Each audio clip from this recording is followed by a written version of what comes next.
네, 하나님의 사랑이 여러분과 함께 하십니다. 네, 이제 가을도 나무에 잎들이 다 떨어져 나가고 있고, 그래서 땅에는 이제 낙엽들이 이렇게 쌓여가는 그런 모습을 보게 됩니다. 지난 월요일 날이 입동이었는데 정말 이제는 겨울이 시작이 되었구나. 겨울이 시작되었구나. 그 잎을 보면서 그렇게 느껴지는데요. 그런데 요즘에 기온은 좀 따뜻해요. 그죠? 좀 분위기와 다르게는 좀 따뜻한 것을 느끼게 됩니다. 여러분, 혹시 여러분 주변에 집을 나간 자녀가 그런 이야기를 들어본 적이 있습니까? 혹시 여러분 주변에 집을 나간 그런 자녀가 있었습니까? 요즘 아이들뿐만 아니라 과거에도 보면 간혹 집을 나갔다네 뭐 그런 이야기를 듣게 돼요. 과거에는 더 자녀들이 이렇게 집에서 자녀들이 많다 보니까 함부로 대하고 욕을 퍼붓고 막 폭력을 행사하고 그런 일들이 또 많았겠죠. 그리고 또 생활용품도 어렵기 때문에 더 그래서 집을 나간 그런 자녀의 이야기를 듣게 되는데 만약 그렇게 나가게 되면 어떻게 되죠? 세상에 거대한 죄악들, 세상에 거대한 그 죄악의 세력들이 있어요. 이 죄악의 세력들의 먹잇감이 되는 거예요. 그래서 어떻게 돼요? 가정에 있을 때보다도 더 돌이킬 수 없는 인생의 파탄과 고통을 맞이하게 되는 경우들이 있죠. 물론 그 중에는 아주 극소수는 밥을 먹을 수 있을 정도로 되겠지만, 하지만 많은 경우가 그렇게 이 세상의 그 죄악의 먹잇감이 되는 것을 볼 수가 있습니다. 여러분, 만약 우리에게 어려움이 온다면 하나님의 도움을 의지할 수 있기를 소원합니다. 인생이 복잡하고 고통스럽고 힘겨울수록 우리는 기본으로 돌아가야 하죠. 그것은 바로 하나님께 돌아가는 것입니다. 우리가 하나님 안에 하나님께로 돌아가고 하나님 안에 거할 때 하나님은 우리의 인생을 정비해 주셔요. 우리의 그 복잡하고 얽히고 고통스러운 인생을 정리해 주십니다. 그래서 그렇게 정리해 주시고 우리를 정비해 주시면서 우리를 새롭게 기름을 칠하시고 또 새로운 힘을 주시고 새롭게 시작할 수 있는 은혜를 베풀어 주실 줄 믿습니다. 자, 오늘 말씀은요, 이스라엘의 북왕국과 남왕국 유다 이렇게 갈라져 있잖아요. 분단되어 있잖아요. 분단이 되어 있는데, 이스라엘의 분단은 우리나라는 의도치 않게 분단이 됐지만 이스라엘의 분단은 의도했던 거죠. 그 국민들 스스로가 우리는 솔로몬의 통치를 받지 않겠다. 솔로몬의 그 아들 르호보암이 즉위를 했을 때 우리는 그 르호보암의 통치를 받지 않겠다라고 하면서 여로보암이 주축을 이뤄서 분열을 일으킨 거죠, 스스로. 그래서 분열이 됐는데 이것은 사실은 솔로몬이 우상을 섬긴 것에 대한 하나님의 심판이었죠. 그들이 스스로 분열을 했다고 생각하지만 그거는 솔로몬이 우상을 섬긴 것에 대한 하나님의 심판이었어요. 자, 그런 상태에서 어떻게 돼요? 북왕국은 하나님을 섬기지 않았어요. 끊임없이 섬기지 않았어요. 한 번도 섬기지 않았어요. 왕들이. 그런 상태에서 북왕국이 멸망을 먼저 합니다. 멸망을 먼저 하는데 그 뒤를, 북왕국 이스라엘의 뒤를 남왕국 유다도 따르고 있다는 거예요. 그 북왕국의 나쁜 버릇을, 나쁜 짓을, 나쁜 죄악을 따르고 있고 그들이 회개하지 않고 그런 상태에 머물러 있는데 하나님은 이 남왕국 유다에게 너희는 회개하고 돌이키라 그렇게 말씀을 하고 있어요. 이 예레미야서가 쓰여지는 상황에서는 북왕국 이스라엘이 이미 멸망해서 한 150년이 지난 상태예요. 멸망하고 거의 100년 이상이 지나간 상태였습니다. 그리고 남왕국 유다도 그 뒤를 따라 죄악을 범하고 있는, 멸망을 향해 가고 있는 상태예요. 그래서 오늘 말씀의 제목은 하나님을 떠난 것이 음란이다 라고 선포하고 있어요. 오늘 말씀의 제목입니다. 하나님을 떠난 것이 음란이다. 그렇게 하나님이 우리에게 선포하고 있어요. 자, 그래서 오늘 첫 번째 말씀은요, 이혼당한 아내를 비유해서 말씀을 하고 있습니다. 예, 그래서 1절에서 5절의 말씀 속에 보면 유다의 백성들이 우상 숭배를 했어요. 이것을 하나님께서는 이혼을 한 아내라고 표현을 하고 있습니다. 1절의 말씀을 읽어보겠습니다. 1절입니다. 그들이 말하기를 가령 사람이 그의 아내를 버림으로 그가 그에게서 떠나 타인의 아내가 된다 하자 남편이 그를 다시 받겠느냐? 그러면 그 땅이 크게 더러워지지 아니하겠느냐 하느니라. 내가 많은 무리와 행음하고서도 내게로 돌아오려느냐? 여호와의 말씀이니라.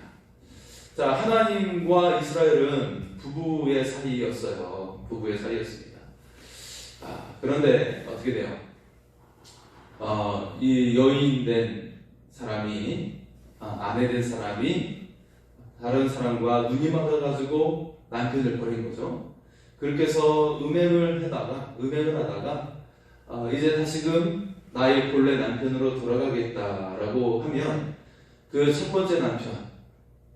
첫 번째 남편이 그를 받아줄 수 있겠느냐라고 묻고 있는 것이죠. 자, 예레미야서에서는 이렇게 그 남편을 떠난 아내, 그래서 음행을 한 그 아내가 돌아오는 것에 대해서 남편이 받아주겠느냐라고 그렇게 묻고 있습니다. 그렇게 묻고 있는데 호세아서의 말씀은 좀 다르죠. 제가 지난 주일에도 그리고 그 전에 주일에도 호세아서를 말씀했는데 호세아는 그럼에도 불구하고 음행한 아내를 찾아오라, 데려오라, 다시 사랑으로 품으라. 그래서 호세아서의 주제는 사랑의 하나님이에요. 호세아서의 주제는 사랑의 하나님이에요. 그렇게 남편을 떠나고 음행한 그 아내를 다시금 사랑으로 데려오라고 하는 그런 사랑의 하나님의 모습을 보여주고 있죠. 그런데 예레미야서는 좀 다릅니다. 예레미야서는 심판에 대한 말씀이거든요. 그래서 결국 이 유다를 내가 심판할 수밖에 없다라는 결론을 하나님은 말씀하고 있어요. 하지만 하나님의 의도는 뒤에 나오지만요, 내가 너에게 얼마나 좋은 것으로 너에게 주었고 몸을 치장하게 해주었고 가장 좋은 것으로 너에게 입혀주었는지를 말씀하고 얼마나 모든 나라 위에 가장 귀한 것, 가장 아름다운 것으로 하나님께서 계획하고 계셨음을 하나님은 말씀을 하고 계십니다. 자, 이 유다 백성들이 이처럼 이 좋으신 하나님을 떠나고 바알 신과 아세라 신을 섬겼다는 거예요. 온갖 종류의 신들을 섬겼어요. 우상을 섬겼어요. 그래서 지난주에 말씀드린 것처럼 그들이 섬겼던 신들의 숫자가 성읍들의 숫자보다 더 많았다 라고 할 정도로 온갖 신들을 섬기는 그런 악한 모습을 보였습니다. 자, 그래서 하나님의 원래의 마음은 무엇이에요? 너희가 나에게 돌아오라. 이게 하나님의 마음이야.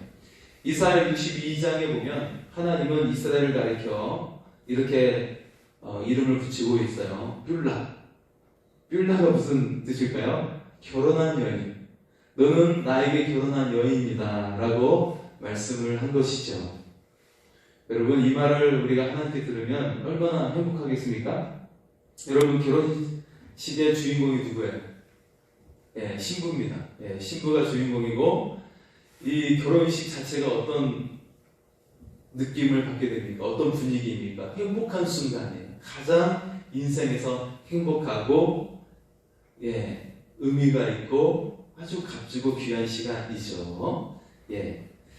자, 영광스러운 순간입니다. 그것을 하나님께서 우리를 가리켜 나에게 결혼한 여인 뷸라라고 그렇게 가리키고 있는 거예요.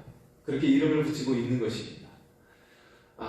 그런데 유다의 우상 숭배가 얼마나 크게 달했는지 2절과 3절에 보면 그 산 위에 나무들이 없을 정도가 되었다. 왜냐하면 너희들이 그 우상과 음행하여 징그럽기 때문에 나무들이 없어지게 되어 민둥상이 그런 벌거숭이 산이 되어버렸다. 그렇게 말씀을 하고 있어요. 이처럼 너희의 그 우상 숭배의 죄악이 극에 달해 있음을 말씀하고 있는 거죠.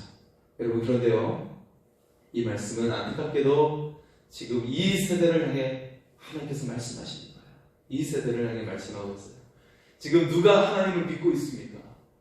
여러분, 교회마다 텅텅 비어가지고요, 저희 교회도 마찬가지지만 거의 60%의 교인들이 떠나버려서 젊은 사람은 젊은 사람대로 코로나라는 이유로 나오지 않고, 연세 많으신 분들도 코로나라는 이유로 나오지 않고, 또 이 시국에 또 많이 하나님 나라에 가신 분도 많이 계십니다. 그래서 저희 교단의 큰 교회, 한시교회에 보면 거의 매주마다 코로나 시국에 장례를 치를 정도였다라고 이야기를 들었습니다. 자, 어쨌든 지금 많은 사람들이, 젊은 사람들이, 그리고 좀 나이가 있어도 많은 사람들이 이 코로나라는 이유로 하나님을 떠나고 너무나도 핑계가 되기가 쉬운 그런 상황 속에서 신앙을 떠나버린 사람들이 많이 있어요. 마치 유다와 같은 모습. 그들의 마음이 하나님을 떠나면 무엇을 섬겨요? 인생의 즐거움과 쾌락을 쫓게 되는 것이죠. 아, 이 세상에 이렇게 즐거운 게 많은데 라고 하면서 자신이 우상이 되고 세상이 우상이 되어서 인생을 즐기면서 그 쾌락을 추구하고 있어요.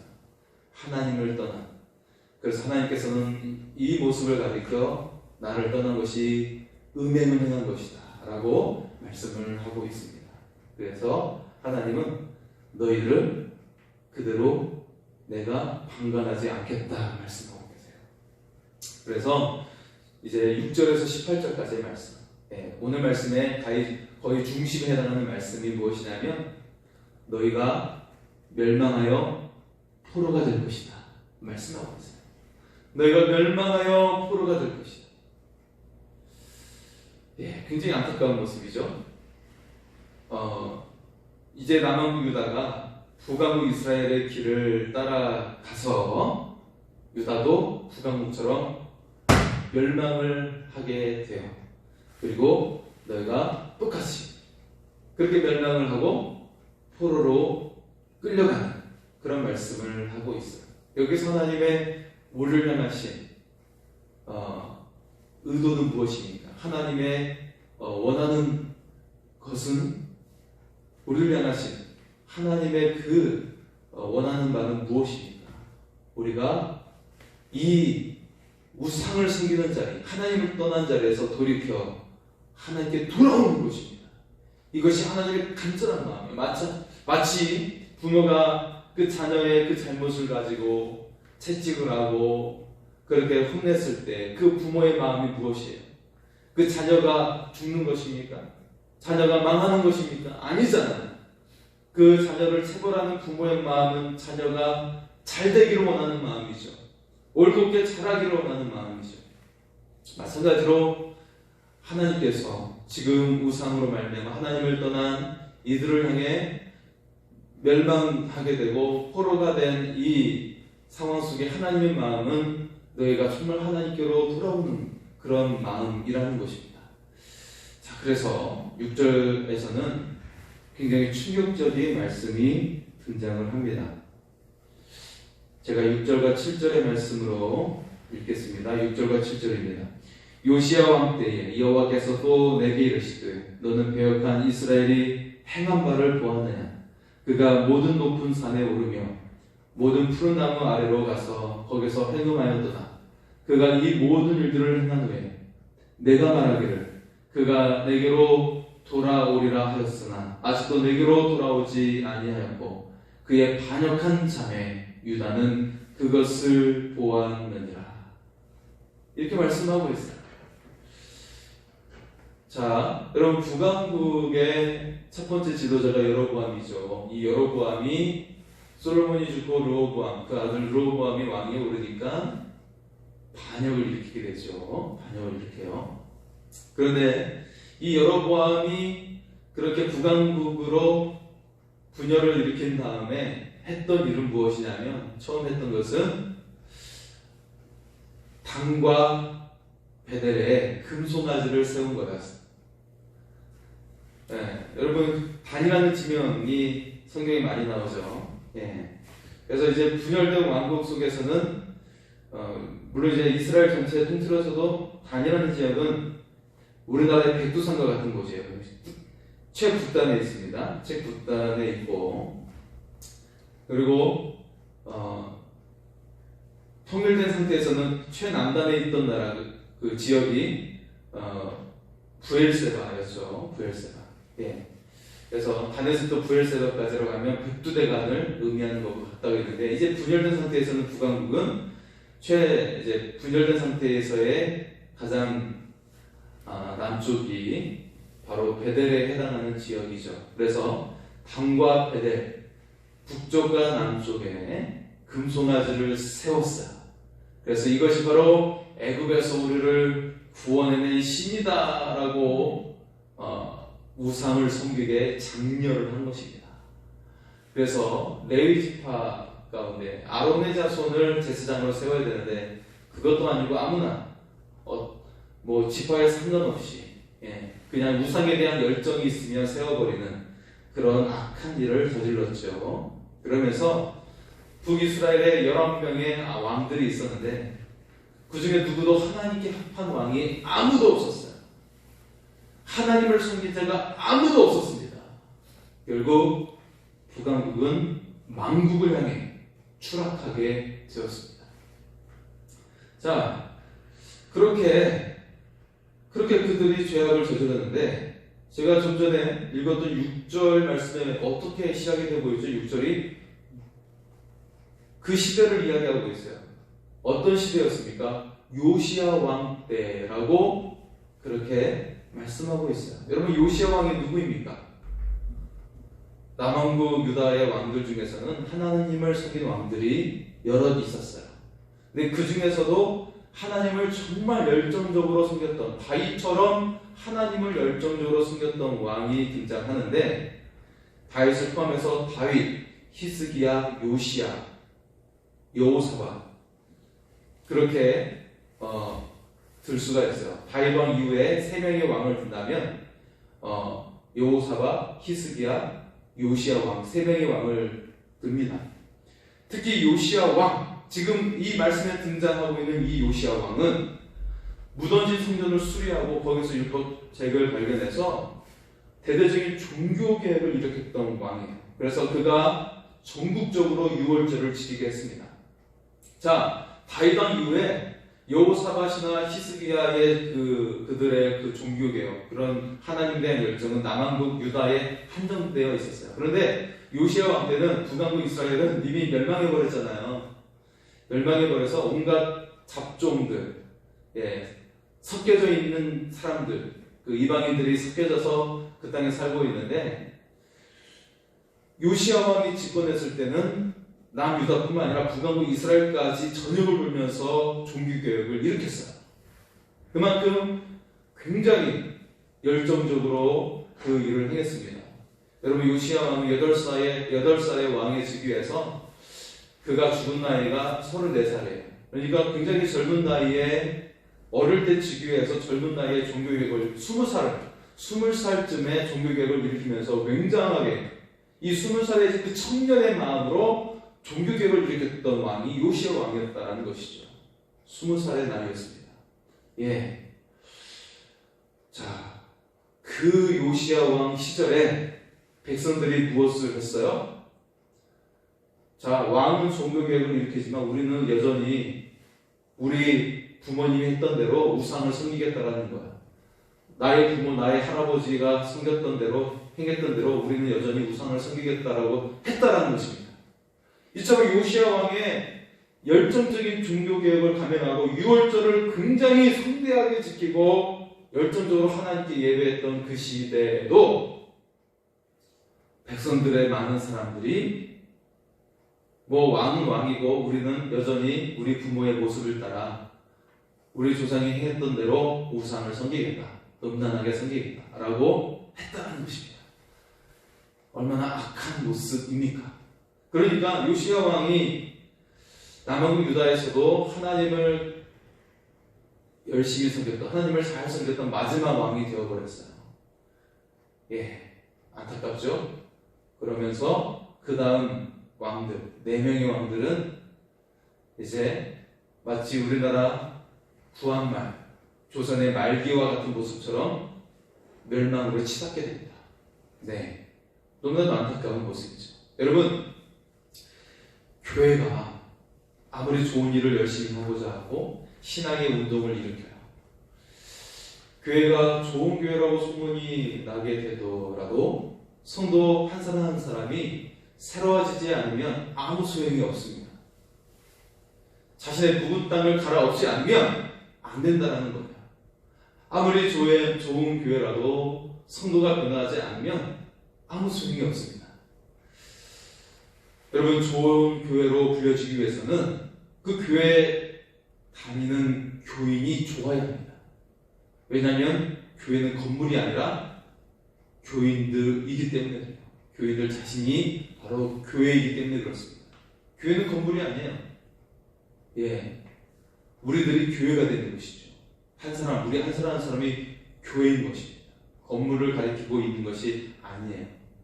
헬라어 에클레시아가 교회라고 우리가 번역을 하고 있지만 에클레시아 자체가 사람을 가리키지 건물을 가리키지 않는다는 것입니다. 각자 신실한 그리스도인이 되어야 한다는 거예요. 우리 모두 한 사람 한 사람이 하나님의 자녀다운 자녀로 살아가야 한다는 것입니다. 그런 사람들이 모일 때 정말 좋은 교회가 되는 것입니다. 유다 백성들이 북이스라엘이 걸었던 그 음란한 길을 따라갔어요. 결국 북왕국의 그 멸망의 길을 남왕국 유다도 따라서 멸망으로 향하게 되었습니다. 여러분, 우리가 인생의 방향을 어디로 향하고 무엇에 초점을 맞추어 가는지는 굉장히 중요합니다. 우리가 성공을 했든 많은 물질을 가지고 있든 그것은 중요하지 않아요. 우리의 인생의 방향과 우리의 시선의 초점이 어디를 맞추느냐가 굉장히 중요하다는 것입니다. 마치 소설 큰바위 얼굴이라는 그 소설처럼 늘 그 마을의 큰바위를 바라본 그 마을에서 태어나고 자랐던 그 목사님이 그 큰바위 얼굴을 닮았던 사람들이 그렇게 나중에 깨닫게 되었던 그런 모습처럼 여러분, 우리가 끊임없이 우리의 모든 삶의 시선이 하나님께로 향할 수 있기를 소원합니다.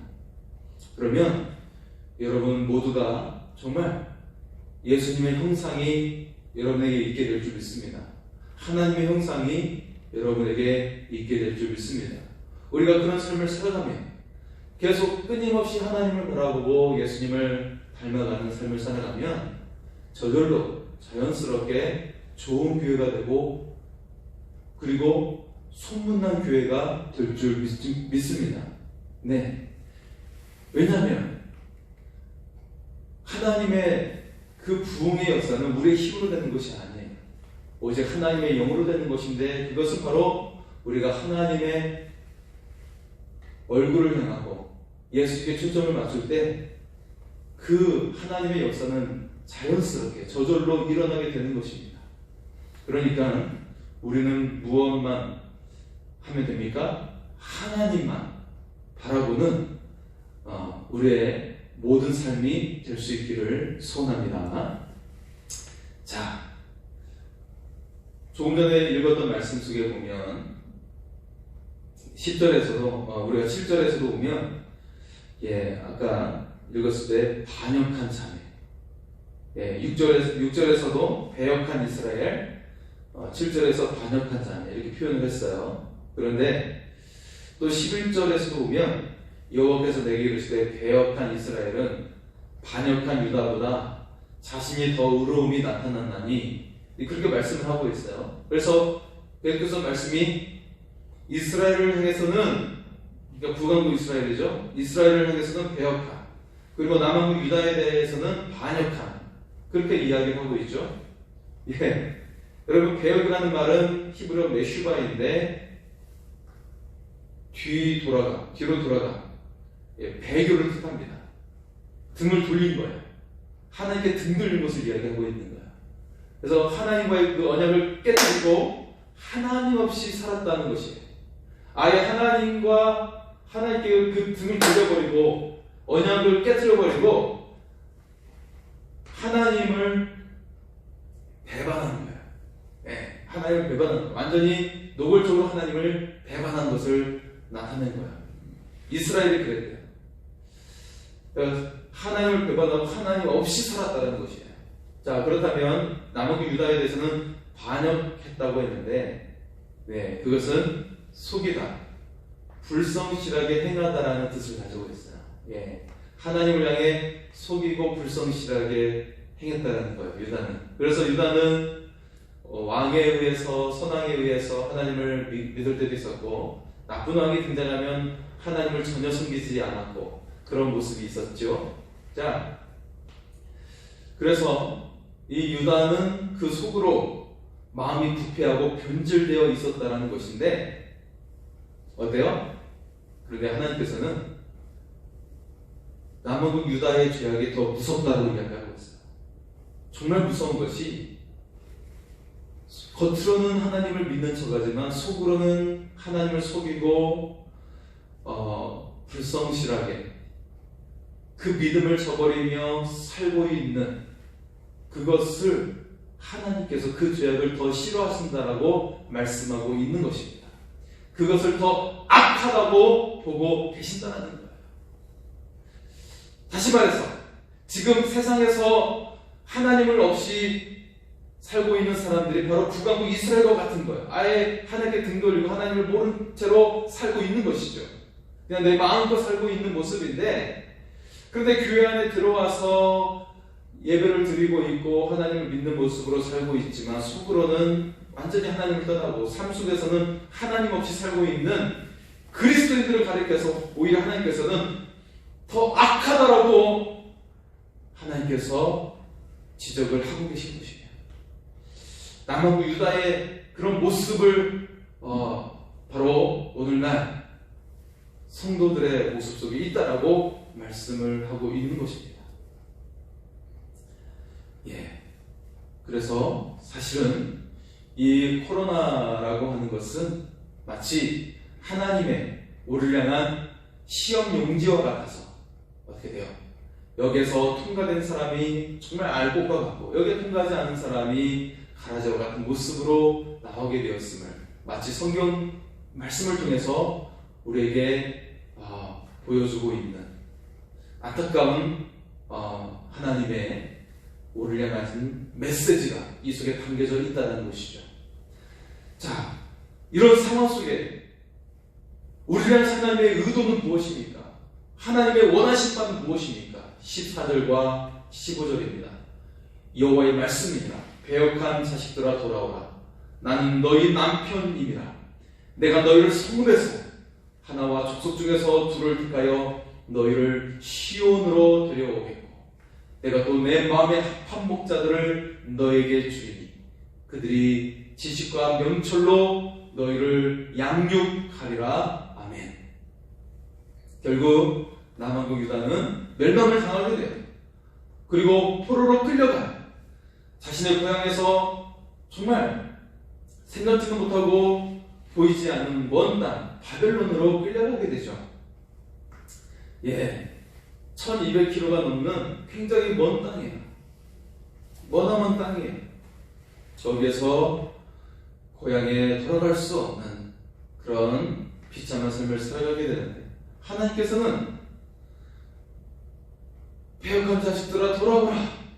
내가 너희의 남편이다 라고 하면서 너에게 목자를 세우고 내 마음에 합한 목자들을 세워서 너희를 지식과 명철로 양육하게 하겠다라고 말씀을 하고 있습니다.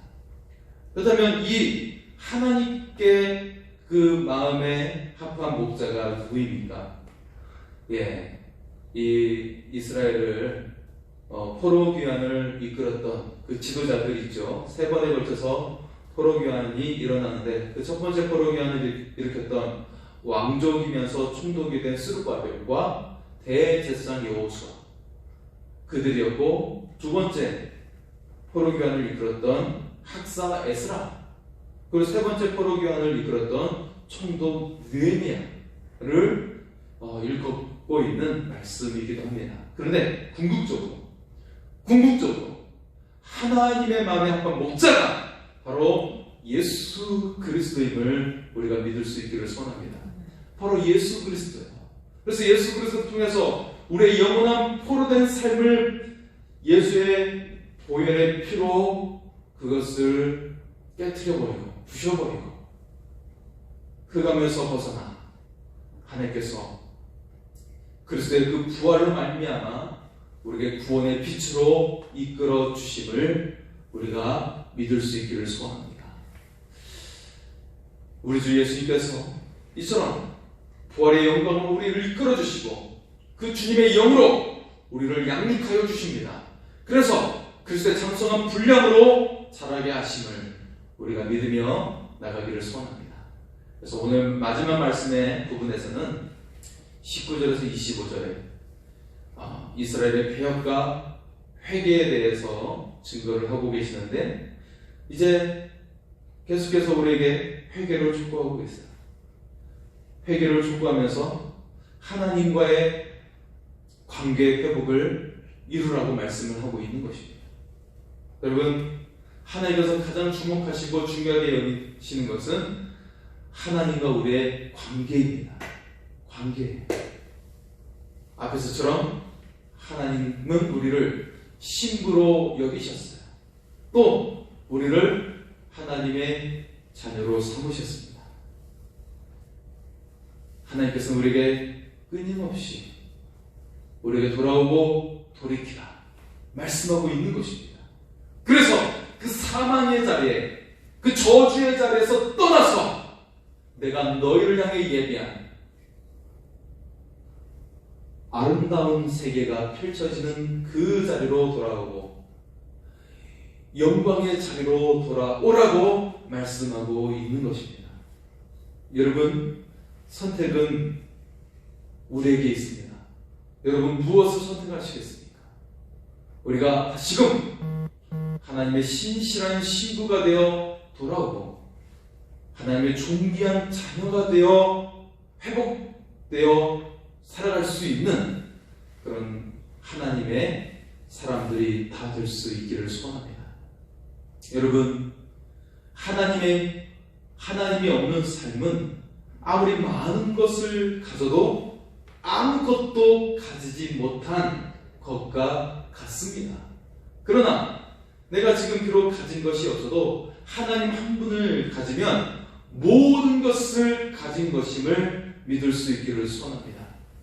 우리의 영원한 목자 되신 예수 그리스도와 함께 여러분, 하나님께서 예비하신 아름다운 것들을 받는 여러분의 존귀한 그런 삶이 될 수 있기를 소원합니다.